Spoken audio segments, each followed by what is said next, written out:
os voy a hablar de por qué nace este libro. Este libro nace fundamentalmente de una pregunta. Albert Einstein, que ha sido para mí referencia en cuanto a pensamiento, sobre todo pensamiento metafísico, Albert Einstein decía que lo importante es hacernos preguntas que nunca nos hemos hecho, para obtener respuestas que nunca hubieran salido. Entonces, la pregunta que yo me hice es, ¿cuál es el mejor tipo de vida que nosotros podemos llegar a experimentar? Todos tenemos un cierto nivel de salud, de bienestar, el que sea, de felicidad. Así lo escribo en el libro. Está basado en unos principios y está basado en unos valores. Lo que ocurre es que los principios son muchas veces tremendamente contraintuitivos. Tremendamente contraintuitivos. No es que no sean lógicos, es que van en completa oposición, están en completa oposición con condicionamientos mentales previos que tenemos y que nos hacen pensar, nos hacen creer que si basamos nuestra vida en una serie de principios y apostamos por una serie de valores, vamos a tener problemas. Y no es así, es todo lo contrario, pero la alucinación óptica está tan bien tejida que damos más valor al espejismo que a la realidad. ¿Y cuál es la principal dificultad de estos principios? La tremenda resistencia que ponemos a algo que para una razón no ampliada no tiene sentido. Por ejemplo, la generosidad, desde el condicionamiento mental que tenemos, no tiene sentido. Daros cuenta con qué facilidad, cuando uno hace un acto que considera que es generoso y no recibe respuesta, daros cuenta con qué frecuencia cerramos el corazón. ¿Qué pasa cuando hay personas que son generosas? Porque es su forma de ser y de estar en el mundo. ¿Realmente la realidad les dice, ¿eres tonto, eres tonta o no? Yo creo que no. Lo que me haría muchísima ilusión es que entendiéramos que hay una forma, hay un camino para ir cerrando ese gap, es esa brecha, esa hendidura que hay. En tantas veces no la vivimos como si fuera una penalidad, un sufrimiento. Bueno, ¿de dónde procede este gap? Primero, de nuestra visión tan limitada de las cosas. La arrogancia humana, la soberbia humana, se basa en creer que lo que veo yo es lo que es. Y por tanto me cierro a cualquier otra cosa. Estamos tan convencidos de que lo que nuestros sentidos marcan es la única realidad, que el resto nos molesta. Lo que se sale de ellos nos molesta. Lo suprasensorial, lo trascendental. Eso nos parece una cosa extraña, nos parece poco creíble. En segundo lugar, nuestra obsesión por tener siempre la razón. Siempre la razón. Yo tengo la razón. ¿Por qué? Porque tengo más años, porque tengo más conocimientos, porque tengo más experiencia. O sea, nuestra obsesión por tener siempre la razón. Y no nos damos cuenta que esto no es que sea bueno o malo, es un condicionamiento mental y daña mucho las relaciones humanas. En tercer lugar, la desconexión de nuestro cuerpo. Es impresionante el nivel de desconexión que tenemos con el cuerpo. Esto es muy difícil de explicar con palabras. Yo he tenido experiencias profundas de reconexión con el cuerpo. Y es que tenemos la sensación de que el cuerpo es una máquina. Eso sí, compleja, pero es una máquina. El cuerpo tiene una inteligencia tan enorme. Yo me acuerdo una vez, fijaros, iba a operar, yo he hecho mucha cirugía endocrina, que es cirugía de tiroides, etc. Y yo iba a operar un bocio, un tiroides, agrando tiroides muy grande, pero es que este era el tiroides más grande que yo había operado nunca. Era tan grande que se metía por el cuello y se apoyaba sobre el corazón, sobre las tres chimeneas, los tres grandes vasos que salen del callao de la aorta. O sea, era una cosa tremenda. Y yo había hecho mucha cirugía de tiroides, pero aún así dije, madre mía, esto, de tal manera que teníamos preparado incluso para hacer una esternotomía, en fin, para si teníamos que liberar desde la parte torácica. Pero yo me acuerdo que aquella noche, siempre, lógicamente, me preparaba las intervenciones, por bien que me conocía anatomía, me la volvía a estudiar, pero aquella noche, recuerdo, previo a la intervención del día siguiente, yo estuve visualizando la intervención del tiroides. Las estuve viendo, las estuve imaginando, las estuve tal cual. Llegó el día de la intervención Y recuerdo perfectamente la sensación tan sorprendente de ver como que las manos se movían solas, como que yo no las dirigía desde la cabeza.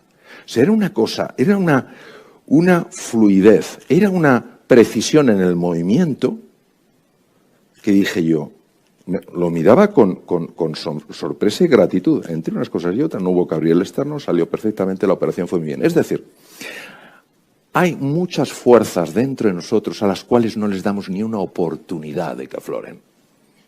Ni una oportunidad. Queremos meter cabeza en todo. Queremos meter razón en todo. Queremos meter conocimiento en todo. Y no nos fiamos de una sabiduría natural que hay en el ser humano. Ascendencia, no solo encerrados en nuestro pequeño yo.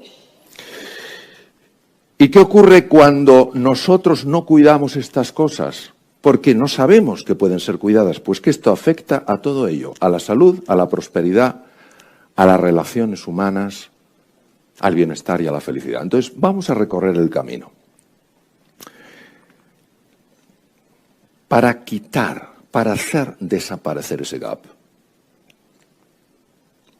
necesitamos tres cosas. La primera es inspiración. ¿Se os montaros en un coche, querer ir a un destino lejano y no meterle gasolina? Queremos hacer las cosas sin inspiración. Y cuando hablamos de inspiración, hablamos de algo que te estremece en las entrañas. Un proyecto tan apasionante, tan ilusionante, tan motivador, que dices, esto lo quiero en mi vida. Y si no hay inspiración, no puede haber fuerza. Eso es lo primero, tener un qué y un por qué que a ti te conmueva. Hoy sabemos que hay tres cerebros, pero esto ya es incuestionable desde el punto de vista de la ciencia. El cerebro intracraneal, todos le conocemos, el corazón y el tubo digestivo. El tubo digestivo es un cerebro y funciona como un cerebro, realmente funciona como un cerebro. Muchas de nuestras intuiciones más profundas vienen de ahí. Muchas enfermedades degenerativas del sistema nervioso central se podrían prevenir o por lo menos aminorar en su impacto cuidando mejor el tubo digestivo. Entonces, lo primero es la inspiración.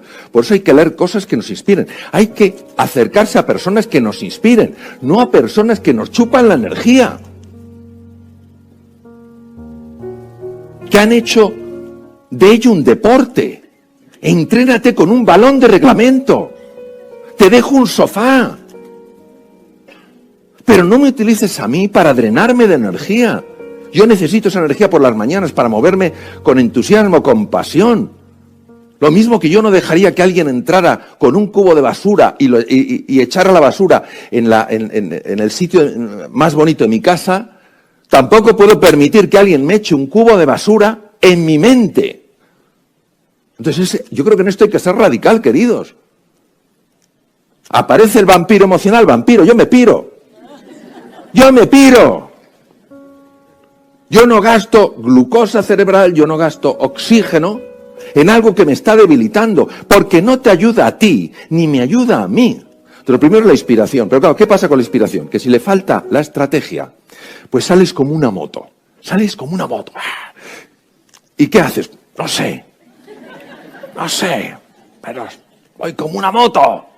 Necesitamos encauzar eso con una estrategia que funcione. Yo recuerdo una vez que me sentí una inspiración enorme por hacer pesas hace muchos años y quería ponerme fuerte. Y entonces me fui a un gimnasio y le dije, yo me quiero poner fuerte. Y me dijo, pesas. Y dije, no, hasta ahí llego, claro. Y digo, ¿qué hago? Y dice, pues nada, ponte a levantar. Me puse a levantar pesas y estuve una semana sin poderme mover. ¿Me entendéis? O sea, acabé con unas contracturas que era una cosa que parecía Quasimodo. O sea, salí del gimnasio así y los otros días cada vez peor. Eso no es una estrategia, eso no es un plan adecuado. Tú has visto mi pasión, pero no la has encazado bien. Y luego hace falta entrenamiento. Vamos a ver, hay que entrenarse. Y quien no se entrene, quien no sea disciplinado, no es ni mejor ni peor, pero no va a tener resultados. La disciplina, el esfuerzo, la dedicación son absurdos si no hay inspiración. Pero si tienes inspiración, necesitas la disciplina y necesitas el entrenamiento. Y por eso hay una parte muy importante dedicada al entrenamiento. Bien. Dicho esto, vamos a empezar a profundizar en por qué llamo los 3 superpoderes. Los 3 superpoderes tienen 2 dimensiones que recorre todo el tronco del encéfalo. Hay una parte de ella que se llama sistema reticular activador ascendente, que lo que hace es que cuando tú estás inspirado por una posibilidad, cuando tú tienes una estrategia para lograrlo, pero no sabes dónde empezar a hacerlo, esta parte empieza a activar el encéfalo de tal manera que como una linterna busca oportunidades. Lo he dicho muchas veces, es la razón por la cual una mujer cuando se sabe embarazada empieza a ver embarazadas por la calle, o un conocido mío que una vez me dijo que desde que se había comprado su coche nuevo se había puesto de moda. Sorprendente. Y esto lo tenemos todos, a niveles que no nos imaginamos y que hemos podido experimentar. Lo hemos podido experimentar. Y hemos podido ver que la incapacidad para aprender una cosa, incapacidad, decías tú, esto es estructural, yo es que no doy, yo no doy, es que no me entra.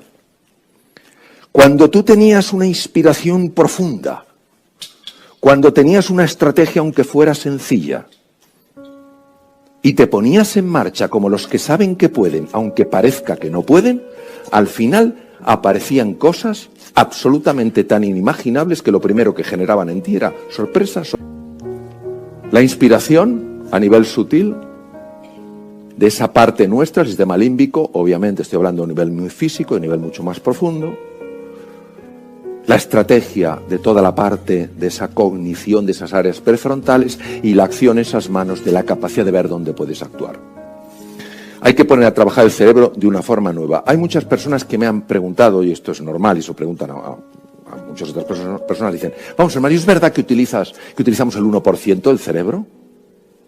Vamos a ver, ¿cómo vamos a saber si utilizamos un 1% del cerebro si no sabemos lo que es el 100%? Lo que sí sabemos, ¿quiénes sois aquí amantes del fútbol? Muy amantes del fútbol. Bien, pensar en vuestro equipo. Cuando vuestro equipo juega un partido de fútbol, ¿verdad que juegan todos los jugadores? ¿Verdad que esos jugadores pueden jugar muy bien o muy mal? El encéfalo humano siempre se activa en todas sus partes, en todo lo que hacemos, dada la complejidad. Pero puede jugar de una forma o puede jugar de otra. Si se activan los números...